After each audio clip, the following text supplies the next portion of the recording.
and political correspondent, has been in Texas. Ed O'Keefe has been there for quite some time. He is at James Tallarico's headquarters. James Tallarico headquarters in Austin, I believe. Ed, tell us about Dallas County and what you're seeing on the ground so far. Major, good evening. Opening night of campaign 2026 going to run a little longer than scheduled because of some confusion in Dallas County today. On nights like this, we're reminded that all 50 states do things about 50 different ways, and then when it gets to its counties, they do it even more different.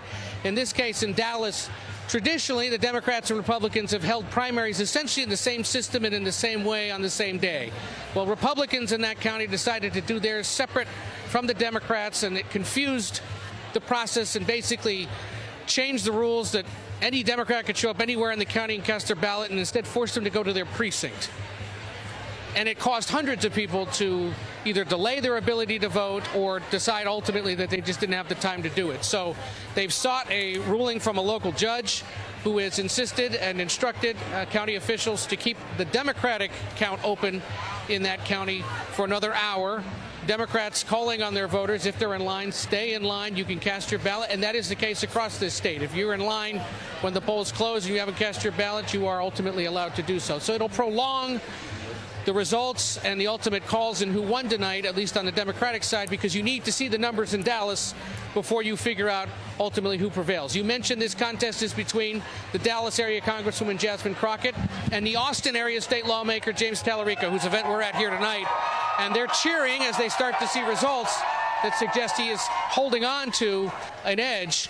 A few hundred people here at a music club in South Austin as he waits for results. Ultimately, the Tallarico team tells us they understand they've got to do well in this area where, of course, Tallarico represents.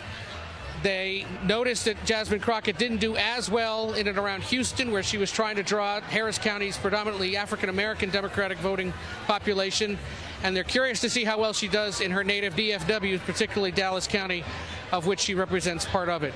That one will go on for a little bit. On the Republican side, as you mentioned, John Cornyn faces a pretty tight three-way contest with the Attorney General Ken Paxton and the Houston area Congressman Wesley Hunt. Will be watching that. Remember tonight, folks, you got to get 50% plus one to win this outright.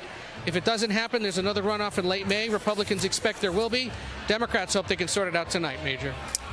Ed O'Keefe, I guarantee you we'll be coming back to you frequently as the night progresses. Thank you for setting things up.